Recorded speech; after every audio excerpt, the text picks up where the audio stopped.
ఇప్పుడు మనం ప్రభు బలలో పాలు పొందుతాము.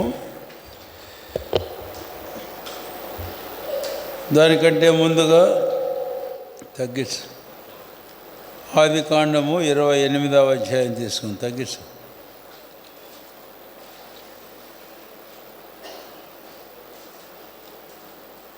ఆదికాండము 28వ అధ్యాయము మనము 12వ వచనం నుండి మార్చి చదువుకుందాం.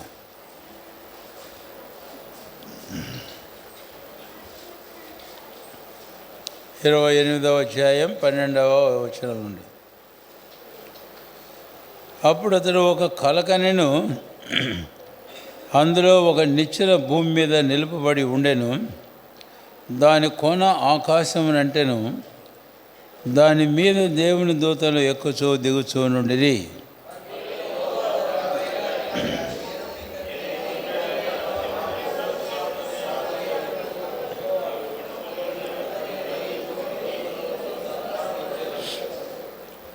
నీ సంతానము భూమి మీద లెక్కకు ఇసుక రేణువుల వలె నగును. నీవు పడమటి తట్టున, తూర్పు తట్టున, ఉత్తరపు తట్టున, దక్షిణపు తట్టున వ్యాపించదవు. భూమి యొక్క వంశములన్నీ నీ మూలముగాను నీ సంతానం మూలముగాను ఆశీర్వదింపబడును.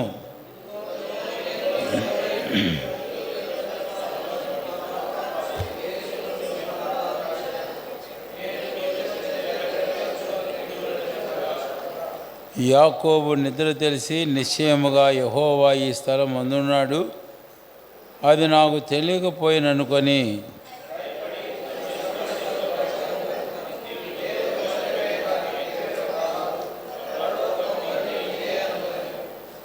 తెల్లవారినప్పుడు యాకోబు లేచి తాను తలగడగా చేసుకున్న రాయి తీసి దానికి స్తంభముగా నిలిపి దాని కొన మీద నూనె పోసెను.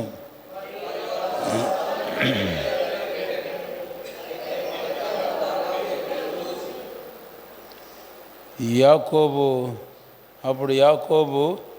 నేను తిరిగి నా తండ్రి ఇంటికి క్షేమంగా వచ్చినట్లు దేవుడు నాకు తోడయుండి నేను వెళ్ళుచున్న ఈ మార్గంలో నన్ను కాపాడి తినుటకు ఆహారమును ధరించుకుంటకు వస్త్రములను నాకు దయచేసినలా యెహోవా నాకు దేవుడై ఉండును.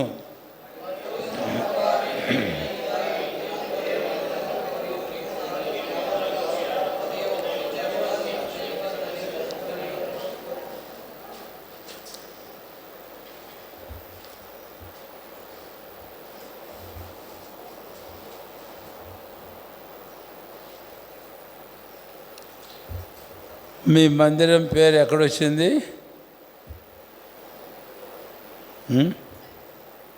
ఏం పేరు చెప్పండి, అసలు పేరే మర్చిపోయినారేమో. బేతేలేనా? ఎక్కడొచ్చింది మరి మీ మందిరం పేరు? ఎప్పుడు వచ్చిన చెప్పారా? సరే, అంటే అధ్యాయం ఉన్నా చెప్పరు అనమాట కనీసం. మంచిదే.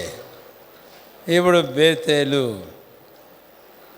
ఈ నూతన మందిరానికి అదే పేరు మనము కలిగి ఉంటాం, పాత పేరే.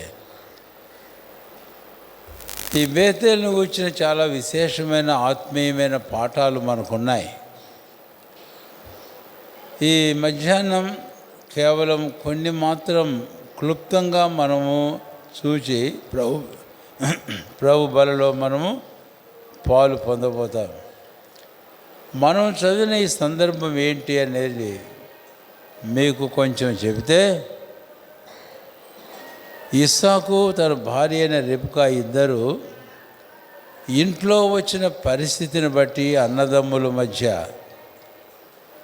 అప్పుడు యాకోబును పిలిచి ఇస్సాకు, అయ్యా ఇలాంటి ఇబ్బంది అనేది మాకు అర్థమవుతుంది, కాబట్టి దయచేసి నువ్వు ఇక్కడ నుంచి వెళ్ళు. బెయేర్షెబాలో ఉన్నారు. బెయేర్షెబా నుంచి యాకోబును పంపించేస్తే హారాను దేశంలో యాకోబు యొక్క మేనమామ రిబ్కా యొక్క సహోదరుడు లాబాను ఉన్నాడు, అక్కడికి పంపించారు. సరే, వెళుతూ ఉండే దారిలో చీకటి పడింది. చీకటి పడినప్పుడు ఒక చోట పడుకున్నాడు.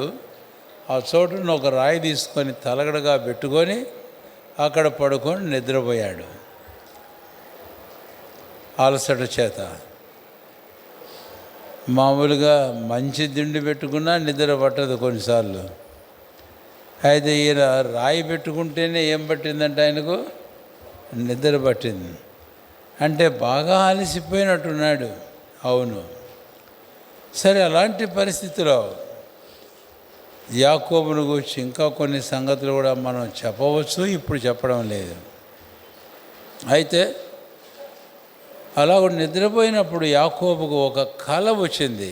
చెప్పండి, ఏమొచ్చిందంట? కల. కళ అంటే మనకు వచ్చే కళ లాంటి కళలు కాదు. మనకి ఎలాంటి కళ వస్తుందంటే, అమ్మో ఇంట్లో బీరువా నిండా డబ్బులు ఉన్నట్టు కళ వస్తుంది. పోయమ్మ ఇంత డబ్బులు నా బీరువాలో అని మెలకు రాగానే పోయి తాళం తీస్తే బీరువాలో ఏముంటుంది? డబ్బులు ఉంటాయా? కాబట్టి ఇది కళ అనే దానికంటే దీనికి మరొక మాట చెప్పాలి. ఏంటి అంటే దర్శనం. కాబట్టి యాకోబునకు ఒక దర్శనం వచ్చింది. ఆ దర్శనంలో ఇప్పుడు 4 సంగతులు మాత్రమే నేను మీకు చెబుతా. ఆ దర్శనము యాకోబుకు కలిగినప్పుడు రండి దయచేసి మొట్టమొదటిదిగా 12వ వచనం 4 మాటల్లో మొదటి మాట మనం చూస్తున్నాం. అప్పుడు అతడు ఒక కల కనెను, అందులో ఒక నిచ్చెన భూమి మీద నిలపబడి ఉండెను, దాని కొన ఆకాశమునంటెను. ఒక నిచ్చెన. అయితే మనకు తెలుగు బైబిల్లో అంత స్పష్టంగా లేదు, కానీ అయితే ఈ 4 సంగతులు సులభంగా అర్థం చేసుకోవడానికి ఇంగ్లీష్ బైబిల్లో అయితే ఏమనిందంటే, బిహోల్డ్ ది లెడర్. రెండవది బిహోల్డ్ ది ఏంజల్స్. తర్వాత మూడవది బిహోల్డ్ ది లార్డ్. మూడవది బిహోల్డ్ ది లార్డ్ అనేది మనం చూస్తాం. తర్వాత 4వది behold I am with the అన్నాడు. ఇప్పుడు తెలుగులో చెబుతున్నాను. ఇదిగో నిచ్చెన. రెండవది ఇదిగో దూతలు. తర్వాత మూడవది ఇదిగో యెహోవా. తర్వాత 4వది ఇదిగో నా సన్నిధి. గుర్తుపెట్టుకుంటారా 4 మాటలు? మీకు ఇంకా సారికి అడగలేండి మిమ్మల్ని. ఈ 4 మాటలు బేతేల్లో మనం చూస్తాం. 4 అద్భుతమైన సంగతులు. ఈరోజు ఈ మందిరానికి బేతేలు ప్రార్థనా మందిరం అని మనం కలిగి ఉండగా, ఈ మందిరం ఇక్కడ చేరి వచ్చే వారి అనుభవం ఇలాంటిదిగా ఉండాలి అనేది మా ప్రార్థన. ఇప్పుడు మొదటి తలంపుకు మనం వద్దాం. ఇదిగో నిచ్చెన. ఇక్కడ నేను ఇంకో మాట కూడా చెప్పాలి. బిహోల్డ్ అని ఇంగ్లీష్లో అన్నా, ఇదిగో అని అన్నా ఎప్పుడంటాము చెప్పండి? ఎప్పుడంటాము చెప్పరే? గిరి ఇదిగో అంటే ఏంటి అర్థం? దగ్గర ఉన్నప్పుడా? చూడమని. ఇదిగో అంటే కొన్నిసార్లు జేబులో ఉంటుంది, దాని గురించి ఏదో మాట్లాడుతూ ఉంటాం. చూస్తావా? ఇదిగో చూడు, ఇదిగో. కాబట్టి బిహోల్డ్ అనే పదానికి ఏంటంటే లుక్, అది ఇంగ్లీష్. కాబట్టి దేవుడు యాకోబుతో చెబుతున్నాడు, యాకోబు నువ్వు చూడు. మొట్టమొదటి ఏం చూడమన్నాడు? నిచ్చెన చూడమన్నాడు.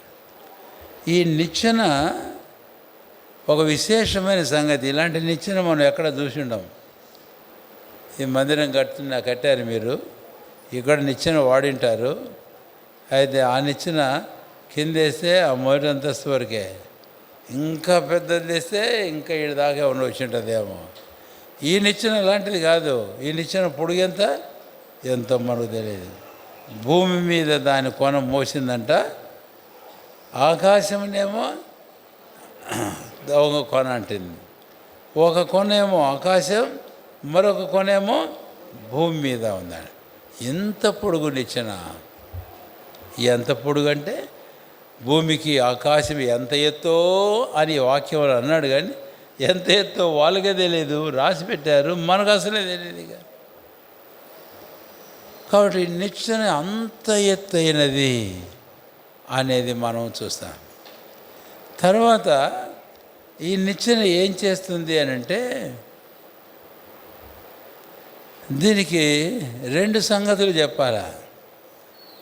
ఒకటి ఆకాశమునంటేదిగా ఉంది, రెండవది భూమి మీద మోపబడింది. ఇది రెండవ తలంపు నిచ్చెన గురించి.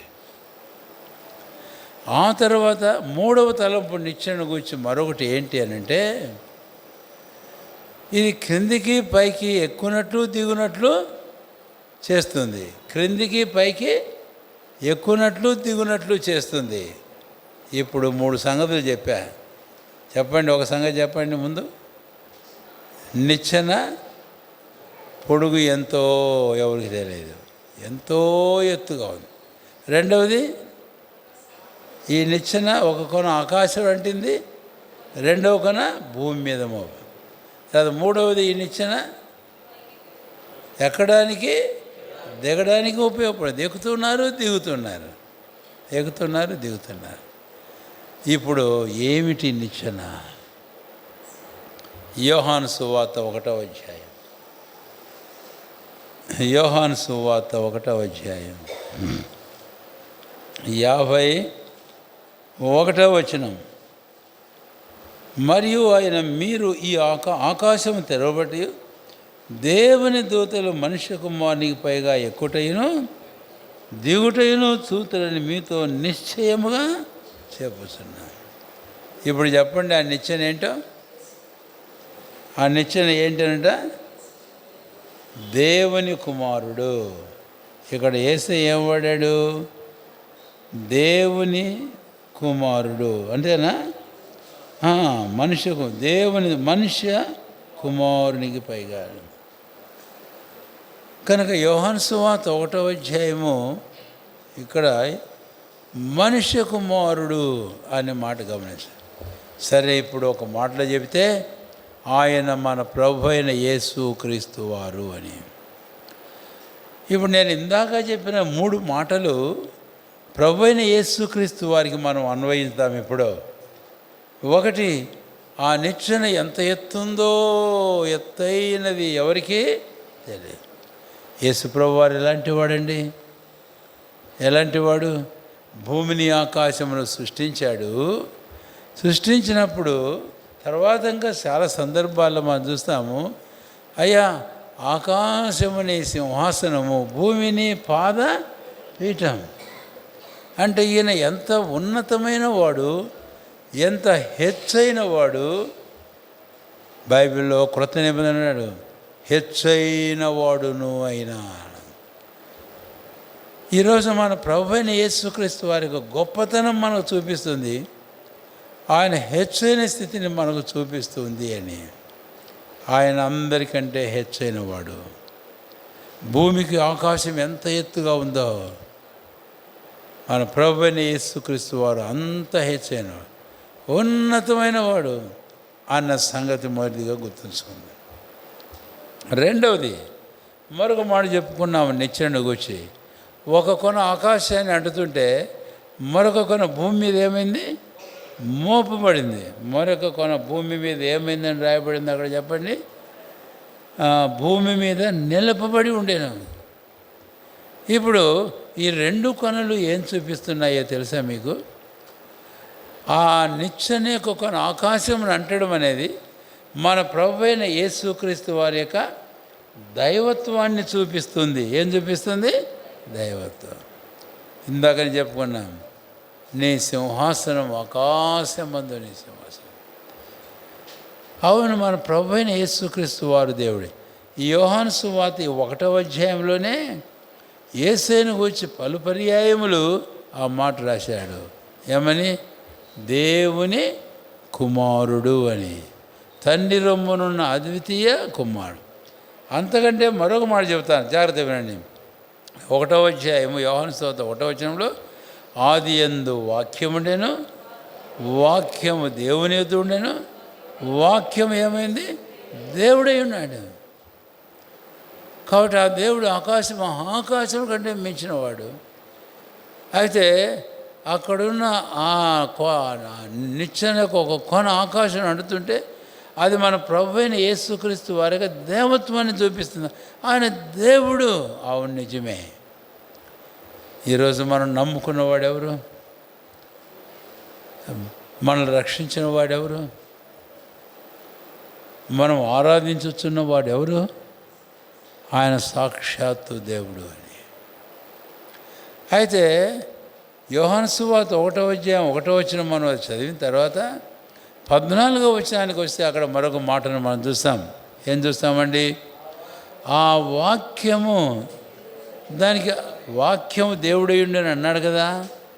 కాబట్టి ఆ పదం ఆ దేవుడు శరీరధారుడై కృపాసత్య సంపూర్ణమై మన మధ్య. ఇప్పుడు ఇదేం చూపిస్తుంది? నిచ్చెన భూమి మీద నిలపబడెను. ఎక్కడికి వచ్చింది నిచ్చెన? భూమి మీద నిలబడను. అంటే మన ప్రభు అయిన యేసుక్రీస్తు వారు ఆయన శరీరధారిగా మనుష్యుడుగా వచ్చాడు. అందుకే 1వ అధ్యాయం 52వ వచనంలో యేసయ్య ఆ పదం వాడాడు. ఏం పదం వాడాడు? మనుష్య కుమారునికి పైగా. కాబట్టి ఈ నిచ్చెన యొక్క 2 కొనలు, ఆకాశం అంటే కొన యేసయ్య దైవత్వాన్ని చూపిస్తుంటే, భూమి మీద నిలపబడడం అనేది ఆయన మనుష్యుడుగా జన్మించాడు, రక్తమాంసాల వాడై ఆయన మన మధ్య నివాసం చేశాడు. ఇది ఆయన మానవత్వాన్ని మనకు చూపిస్తుంది అని.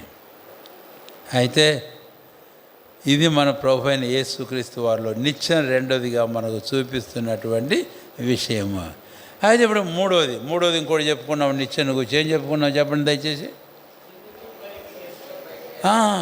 ఆ క్రిందికి పైకి ఎక్కుతున్నారట.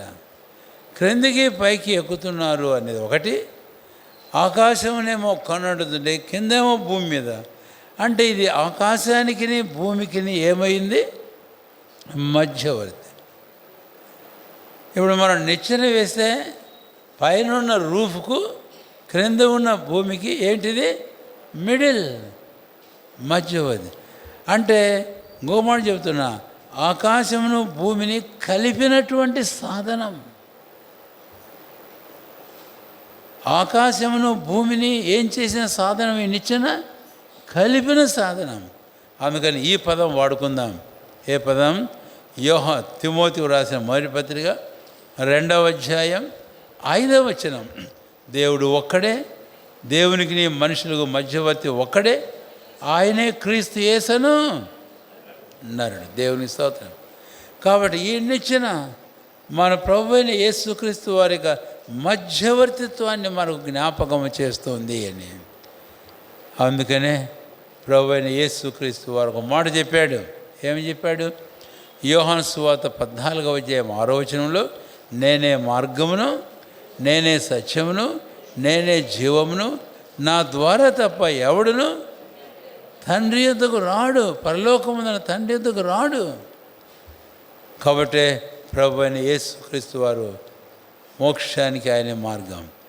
ఎలాగైనాడో తెలుసా మీకు? ఆ శరీరధారి అయిన యేసుప్రభు వారు శిలువలో మన కొరకై తన ప్రాణాన్ని బలిగా అర్పించాడు, తన రక్తమును కాచాడు, తాను చనిపోయి సమాధి చేయబడ్డాడు. యేసుప్రభు వారు సమాధించి తిరిగి లేచాడు. లేచుడు ద్వారా ఆయన మన పాపములను క్షమించు అధికారం ఆయన పొందాడు. ఒక్క మాట చెబుతా, సిలువలో ఒకవైపున ఉన్నవాడు పశ్చాత్తాపడి, యేసు నీవు నీ రాజ్యంతో కూడా వచ్చినప్పుడు నన్ను జ్ఞాపకం చేసుకోమంటే ఏం చెప్పాడండి యేసయ్య? నేడే నీవు నాతో కూడా ప్రదేశం ఉంటా, నేను పోతున్నాను, నాతో నీవును వస్తావు. అందుకనే ఇప్పుడు ఒక మాట అడుగుతున్నా, యేసయ్య ద్వారానే ఈ రక్షణ ఉంది, యేసయ్య ద్వారానే తండ్రిని చేరతాం, యేసయ్య ఆ నిత్య జీవానికి మార్గం, మోక్షానికి ఆయనే మార్గం. ఆయన లేకుండా, ఈ నిత్యం లేకుండా ఎవడు ఎక్కలేడు, ఎవడునూ దిగలేడు. అందుకని ఒక ప్రశ్న ఇక్కడ కూర్చున్న వారందరికీ, అయ్యా అమ్మా, ఈ నిత్యం నువ్వు ఎక్కావా అని అడుగుతున్నా. ఒకవేళ ఇంకా ఎవరైనా నిత్యం దగ్గరికి రాకపోతే, ఈ నిత్యం ఇంకా ఎక్కకపోతే, నువ్వు భూలోకంలోనే ఉంటావు, నువ్వు భూ సంబంధివిగానే ఉంటావు, నువ్వు పాప సంబంధివిగానే ఉంటావు. నువ్వు మరణించినట్లయితే నీ జీవితంలో పాతాళానికి నువ్వు పోవలసి ఉంటావు, ఈ భూ అగాధంలోనికి నువ్వు పోవలసి ఉంటావు. పాతాళంలో వేదన, పాతాళంలో అగ్ని. ఆ రోజు ధనవంతుడు వాడు, అంతా ఉంది, ఏమీ కొరత లేదు, ఇష్టమైనట్టు సుఖం అనుభవించాడట. ఆయన చనిపోయి పాతి పెట్టబడితే అక్కడ పోయిన తర్వాత అంటాడు, అబ్రహ్మా, ఈ అగ్ని జ్వాలల్లో నేను యాతన పడుతున్నాను, ఓ వేదన పడుతున్నాను, నా నాలుక మీద ఒక నీటి బొట్టు తన వ్రేలు కొనతో వదులుతాడేమో, లాజరుని పంపయ్యా అని. గుర్తుంచుకో, లోకంలో నీకు తినడానికి తాగడానికి సమృద్ధి ఉంటుందేమో, సుఖం అనుభవిస్తామో, నీకేం కొరత ఉండదేమో. అయితే నువ్వు చనిపోతే నీ పాపంలో ఇలాంటి వేదనకరమైన స్థలానికి వెళ్ళాలి. ప్రభుని నమ్ముకుంటావు అనుకో, ఆయనతో కూడా పరదేశంలో ఉంటావు. పరదేశం అనేది విశ్రాంతి స్థలం. ఆ తర్వాత అది మన నిత్యమైన మోక్షానికి మనం తీసుకుని వెళుతుంది. అక్కడికి ఏడుపు ఉండదు, దుఃఖం ఉండదు, వేదన ఉండదు, మరణం ఉండదు. అందుకనే నేడే రా ప్రభువైన యేసుక్రీస్తు విశ్వాసం ఉంచు, ఎక్కువ నిచ్చెన పెట్టు, అడుగు, ప్రభు నిన్ను అంగీకరిస్తాడు, క్షమిస్తాడు. ఇదే నిచ్చెన గురించి మొదలం మనం ఎక్కువ వ్యాఖ్యానం చేసుకోవడం లేదు. రెండవ తలంపుకు వెళ్దాం. రెండు దయచేసి, ఇది దేవుడు మన కొరకై ఏర్పాటు చేసినటువంటి ప్రొవిజన్, మన రక్షణ కొరకై పరమునకు కొనిపోబడడానికి మార్గం మన ప్రభువైన క్రీస్తు ఆయన చేసిన చక్కని ఏర్పాటు. రెండవ తలంపుకు మనం వస్తే 12వ వచనం దయచేసినండి. 12వ వచనం, 12. దాని కొన ఆకాశమునంటను, దాని మీద దేవుని దూతలు ఎక్కుచూ దిగుచూ నుండిరి. కాబట్టి మొదటి తలంపులో మనం చెప్పుకున్నాము. ఇప్పుడు రెండవ తలంపుకు మనం వస్తే కనుక, దాని మీద దూతలు ఏం చేస్తున్నారంటే అండి, ఎక్కుచూ దిగుచూ ఉన్నారు. ఎవరి దూతలు? ఆ దూతలు గురించి నేను 2 మాటలు చెప్తాను అంతే. హెబ్రీ పత్రిక 1వ అధ్యాయము 14వ వచనం. త్రిపండి మీ బైబిల్. హెబ్రీ పత్రిక 1వ అధ్యాయం 14వ వచనంలో, రక్షణ అను స్వాస్యం పొందబో వారందరికీ సేవ చేయు ఆత్మలు ఎవరుట? దూతలు. చదవండి 14వ వచనం త్వరగా. వీరందరూ రక్షణైన స్వాస్యం పొందబో వారికి పరిచారము చేయు, పరిచారం చేయుటకై పంపబడినటువంటి ఆత్మలు. ఏంటయ్యా బిజీ? కూర్చోను, మందిరంలో కూర్చొని వాక్యమేనండి బాబు. కాబట్టి దూతల గురించి మనం చెప్పుకుంటున్నాం. రెండవది, నిచ్చెన మీద ఎవరు ఎక్కుతున్నారట, దిగుతున్నారట? దూతలు. ఈ దూతల గురించి దేవుని వాక్యం ఏం చెప్తానంటే, వీరందరూ రక్షణాయను స్వాస్యం పొందబో వారికి పరిచారం చేయు లేక సేవ చేయు ఆత్మలు. అందుకనే ఈరోజు నీవు ఇందాక మొదటి తలంపులో రక్షణ గురించి మాట్లాడుకున్నాం కదా. నీవు ఆ రక్షణ పొందితే నీకు పరిచారం చేసేవాళ్ళు మనుషులు కాదు. ఎవరంటే పరిచయం చేస్తారు? దేవదూతలు. కాబట్టి దేవదూతల గురించి మనం ఏదో గొప్ప చెప్పుకోవడం కాదనం. అయితే చివరికి దేవుడు ఆ దూతల్ని ఎందుకు సృజించాడంటే, నీకు నాకు సేవ చేయడానికి సృజించాడు. ఒక మాట మనం చెబితే, అపొస్తలుల కార్యములు 12వ అధ్యాయంలో పేతురును బంధించి చెరసాలలో ఉంచారు. చెరసాలలో ఉంచి తెల్లవారిన తర్వాత పేతురును చంపుతాను అని ఆ హేరోదు అనుకున్నాడు. చూడండి దయచేసి, అప్పుడు ఏమైందో తెలుసా? అప్పుడు ఏమైంది అని మనం అదంతా చదవలేం. కానీ అయితే పేతురు ఒక మాట అంటాడు. ఏమని అన్నాడు? దేవుడు తన దూతను పంపి, ఎన్నో వచనం అది? ఏమా 7వ వచనం. 7వ వచనం, ప్రభుదూత అతని దగ్గరకు వచ్చి అన్నాడు. అయితే 23 రైట్, అక్కడ ఉంటుంది. అతడు 23 ఏముందండి? 12వ అధ్యాయం 23 లేదే. ఇంకా లే పేతురు అంటాడు, దేవుడు తన దూతను పంపి అన్నటువంటి మాట. తలుపు తీసి అతను చూసిన తర్వాత 11వ వచనమా? రైట్, రండి దయచేసి, నేను చదువుతా వినండి. పేతురుకు తెలివి వచ్చి, అంటే ఆ ముందు సంగతి అంతా ఇప్పుడు మనం జ్ఞాపం చేసుకోలేము. దూత వచ్చి తట్టాడు, పేతురుని లేపాడు, చెప్పులు దొరుకోమన్నాడు, నీ పైబట్ట వేసుకోమన్నాడు. ఇదంతా దూత చెప్తే ఆ తర్వాత బయటకు వచ్చేసాడు. పేతురునకు తెలివి వచ్చి, ఇదంతా కళ అనుకుంటున్నాడు. ఇదంతా ఏదో కళ అనుకుంటున్నాడు. ఇందాక మనం అనుకున్నాం కదా, కళ కాదు ఇది.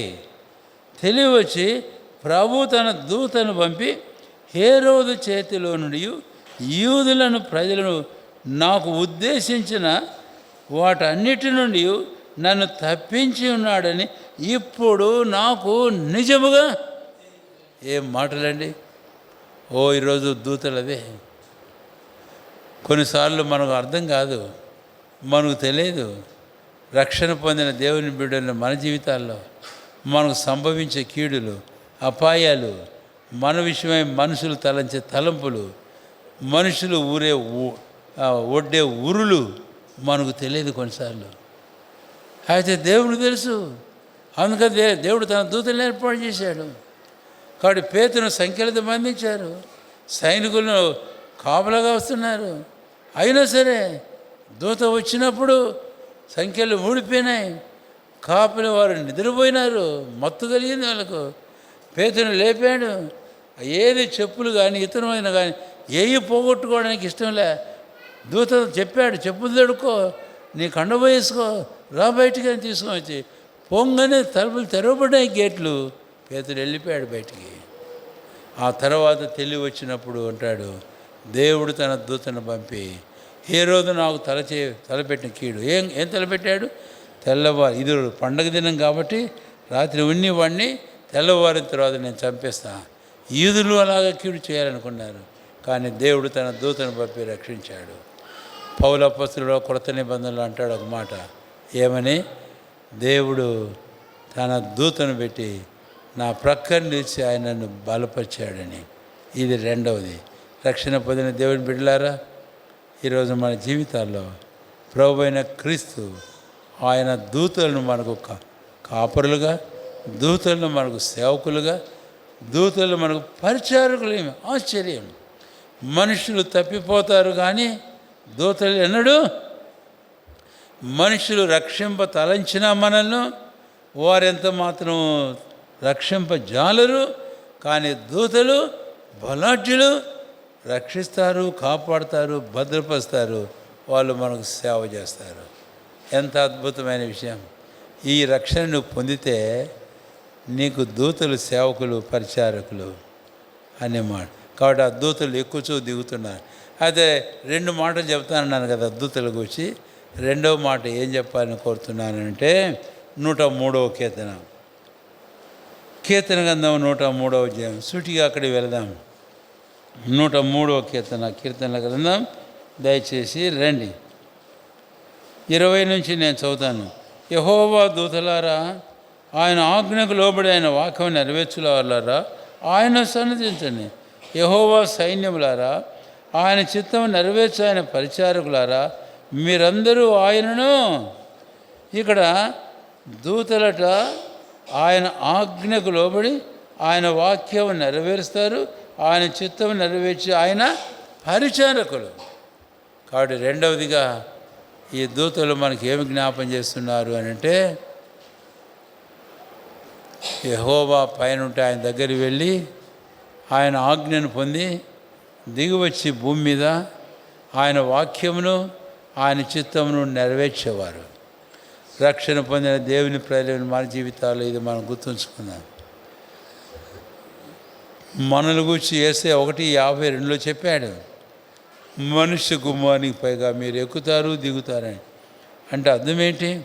ప్రభు సన్నిధికి వెళ్ళాలి, ప్రభు ఆజ్ఞ అంటే పొందాలి, అలాగే జనాల మధ్యకి వెళ్ళాలి, ప్రజల మధ్యకు లోకానికి వెళ్ళాలి, ఆయన వాక్యం ప్రకటించాలి, ప్రభు చిత్తం నెరవేర్చాలి, ఆయన సేవ మనం చేయాలి. ఇప్పుడు 3వ తలంపు వెళ్తున్నాను. ఇక రండి, ఆదికాండం 28వ అధ్యాయం.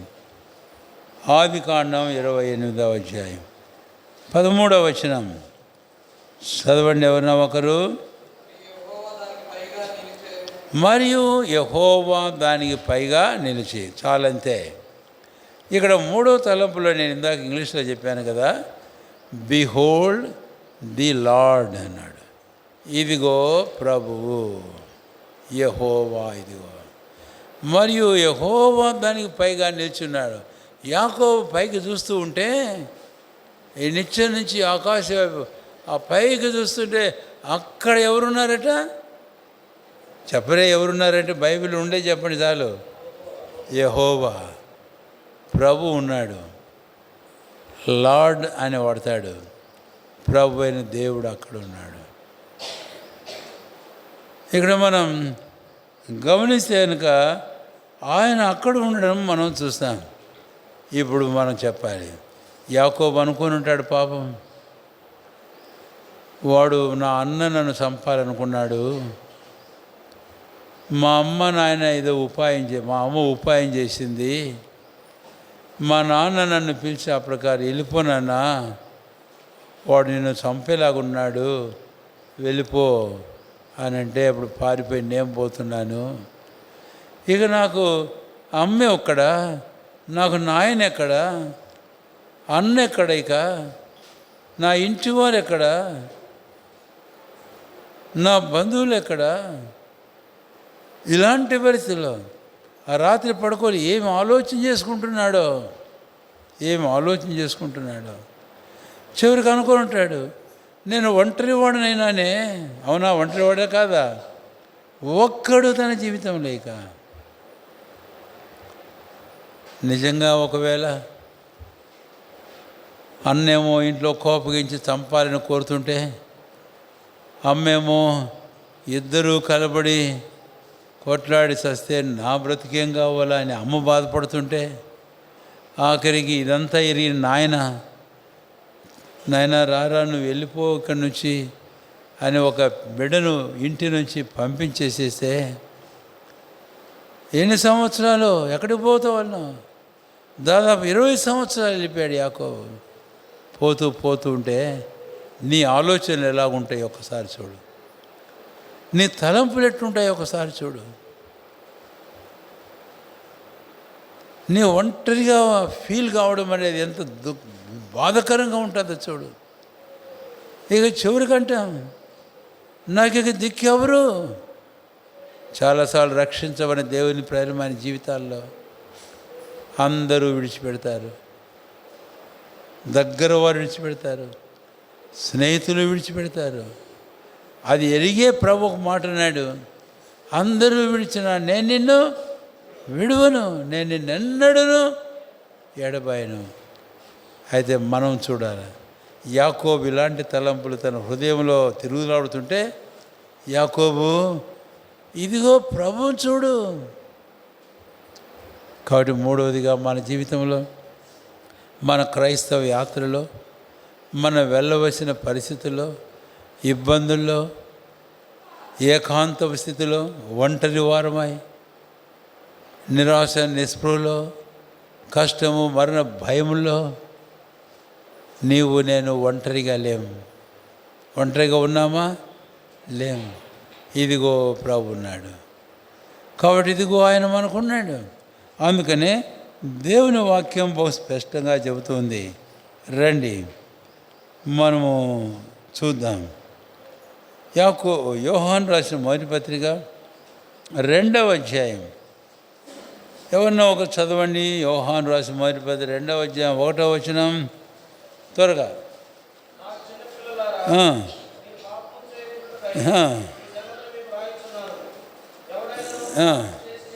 పాపము చేసినలా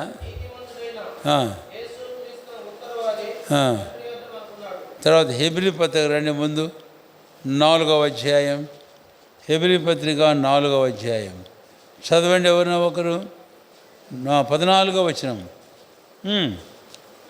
4:14 ఆకాశ మండలం గుండా వెళ్ళిన దేవుని కుమారుడైన యేసు అను గొప్ప ప్రధాన యాజకుడు మనకు ఉన్నాడు.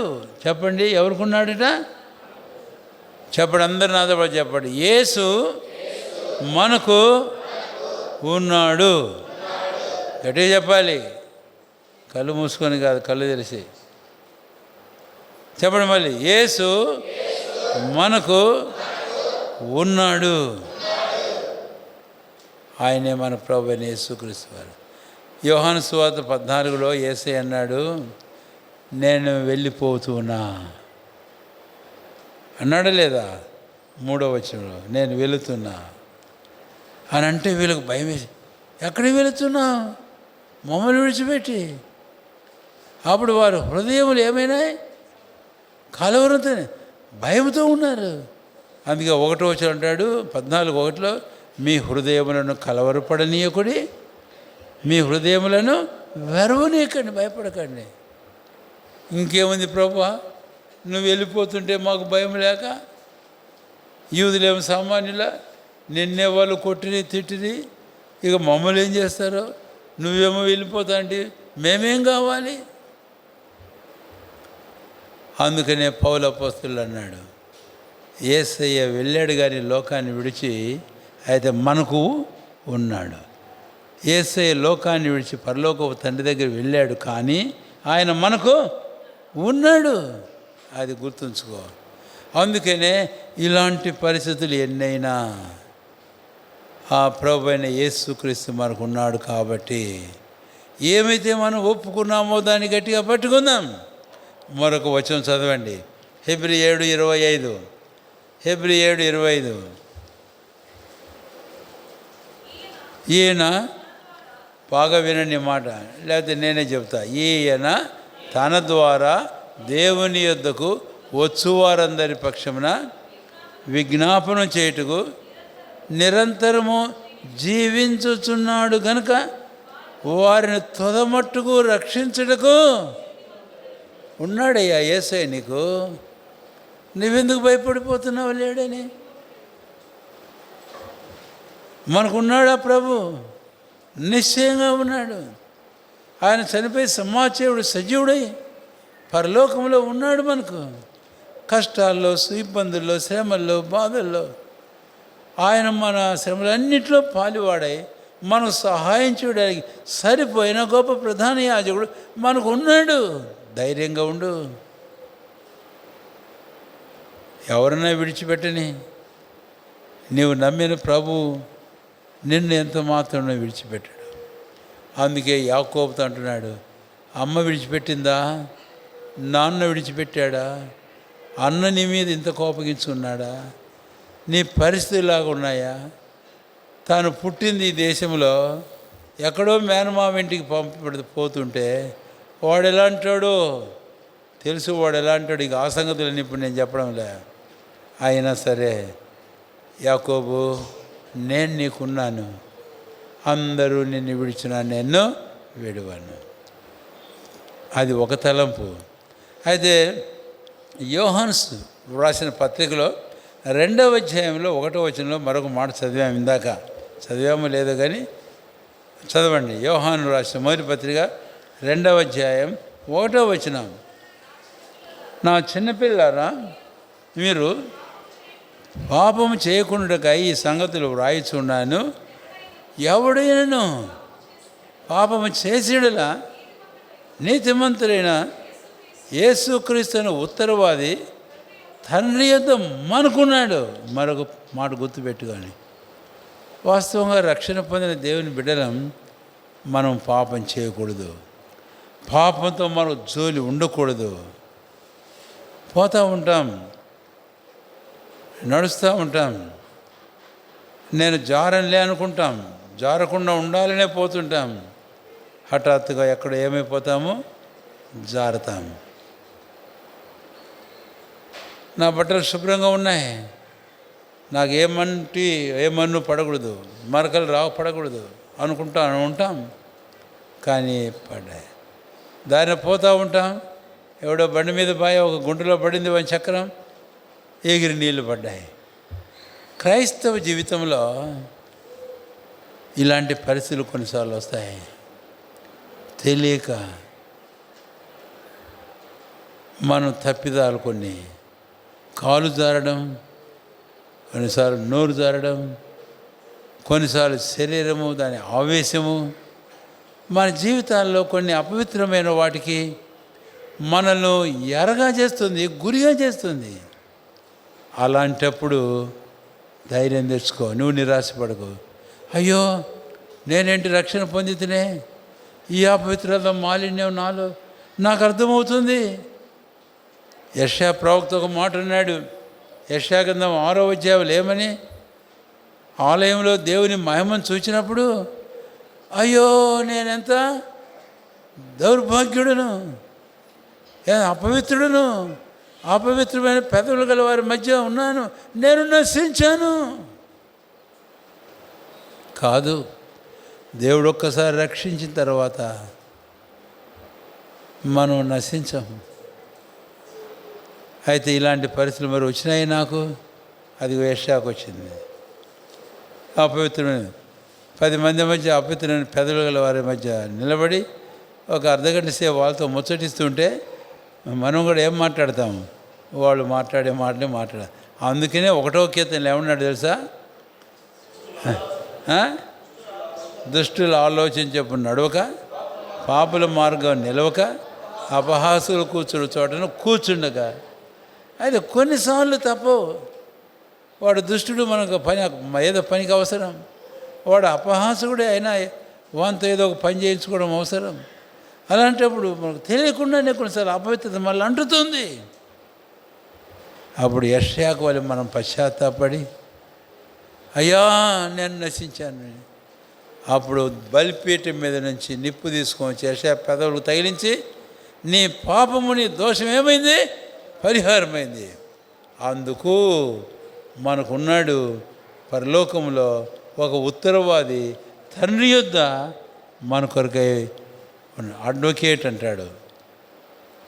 ఒక నేరస్తుడు నేరం చేస్తే ఒక అడ్వకేట్ని పెట్టుకుంటాడు. అడ్వకేట్ కోర్టులో ఏం చేస్తాడు, వాదిస్తాడు. కాబట్టి ఈ అడ్వకేట్ మనకున్నాడు, ప్రభువైన క్రీస్తు. మన ప్రతి అపవిత్రత మాలిన్యాన్ని ఆయన కడిగి మనల్ని తండ్రి యేసు యోగ్యులు నిలబెట్టే ప్రభువైన క్రీస్తు మనకున్నాడు. ఇది 3వది. ఆయన్ను చూద్దాం. ఇప్పుడు ముగింపుకు వస్తున్నారు 4వది. ఏమిటి 4వది? ఆదికాండం 28వ అధ్యాయం 15వ వచనం దయచేసి చదవండి. ఎవరన్నా ఒకరు. ఇదిగో నేను నీకు తోడై యుండి అనే మాట అంతవరకే చాలండి. ఇదిగో నేను నీకు తోడై యుండి అనే ఈ మాటను మనము చూస్తాం. తోడై ఉంటాను నేను. యాకోబుకు ఇప్పుడు ఒక చక్కని ఆ వాగ్దానం. అడిగపోతున్నాడు కదా, ఎక్కడికి పోతున్నాడో హారాన్ అన్నాడు, వాళ్ళ మామగారి ఇల్లు. ఆయన ఇంతకుముందు పోయిండో లేదో మనకు తెలియదు, కానీ పోతున్నాడు దారిని బట్టి. ఆ తర్వాత ఇక ఏమనుకుంటుంటాడో ఈయన మనకు తెలియదు. పోయిన తర్వాత అర్థమైంది మామ సంగతి. అయితే ముందే దేవుడు చెప్పాడు, నేను నీకు తోడై ఉంటాను. ఇది 4వ తలంపు. బేతేల్. ఈ దర్శనంలో ప్రభువైన దేవుడు యాకోబుతో, నేను నీకు తోడై ఉంటా, నీవు వెళ్ళు ప్రతి స్థలమందు నేను నిన్ను కాపాడుతా, మరలా తిరిగి దేశానికి నేను తీసుకుని వస్తా. అదే 28వ అధ్యాయం 15వ వచనం. ఇప్పుడు ఒక మాట చెప్పనా? నిర్గమకాండ 33వ అధ్యాయం దయచేసి చదవండి, ఇంక నేను ముగించబోతాను. నిర్గమకాండ 33వ అధ్యాయం 33వ అధ్యాయము నిర్గమకాండం 13వ వచనం చదవండి దయచేసి. నీ కటాక్షం నా ఎందుకు కలిగిన ఎడలా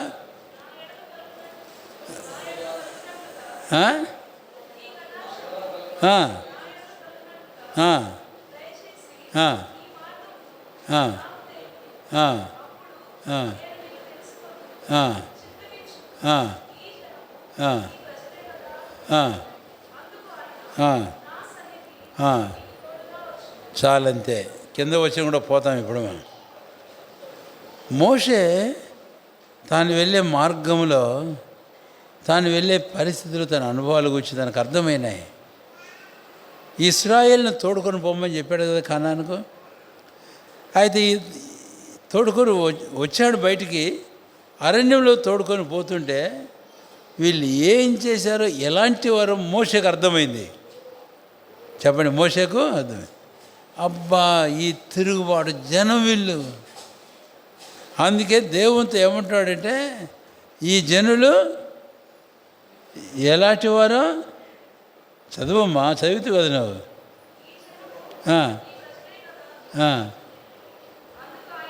ఈ జనం, ఈ ప్రజలు, వాళ్ళు నీ ప్రజలే. చదువు.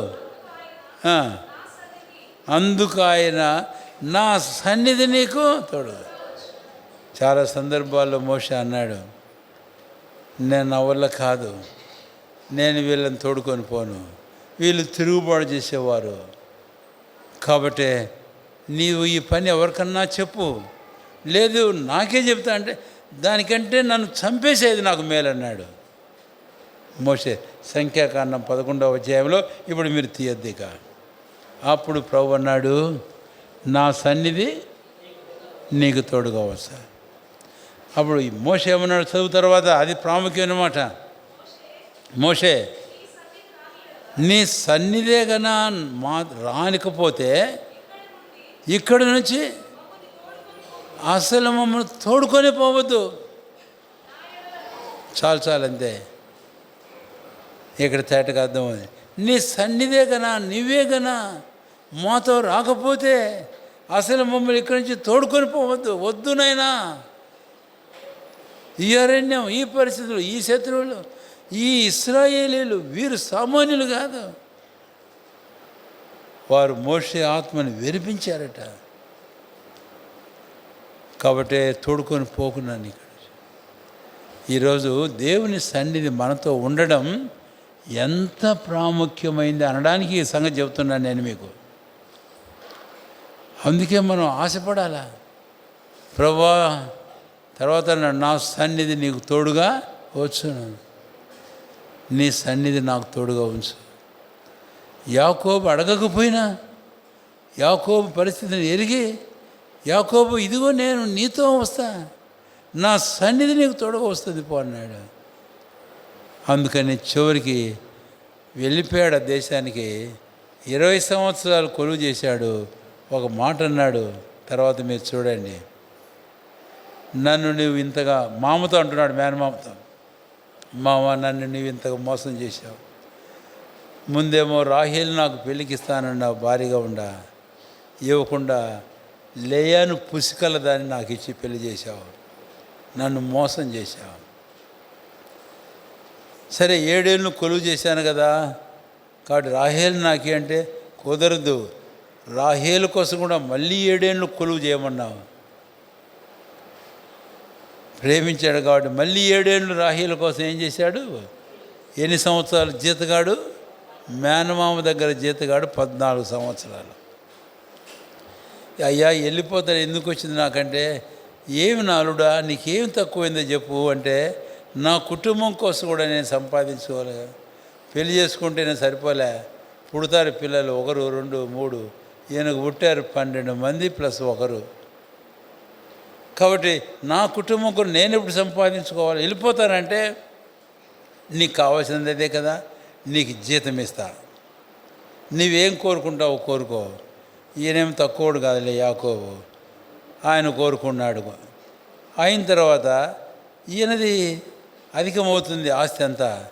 అప్పుడు బావమర్దులు వీడిని చూస్తే, ఏందిరా వీడు పరాయివాడు ఎక్కడి నుంచో వచ్చి మన తండ్రి అంత ఆస్తి అంతా దోచుకుంటున్నాడు వీడు అని చెప్పేసి మాట్లాడుకుంటుంటే యాకోబు విన్నాడట. దిగులు పుట్టింటుంది ఇప్పుడు మళ్ళీ. ఆయన తర్వాత వీళ్ళదేముందిలే బావమర్దులు, అసలుడు ఉన్నాడు కదా మామ, ఆయన దగ్గరికి వెళ్దాం ఏమంటాడు అండి. ఆయన దగ్గరికి వెళితే నిన్న మొన్న ఉన్నట్టు ఆయన ముఖం లేదంటే ఈరోజు పరిస్థితులు మారిపోయినాయి. ఇప్పుడు ఏం చేయాలి?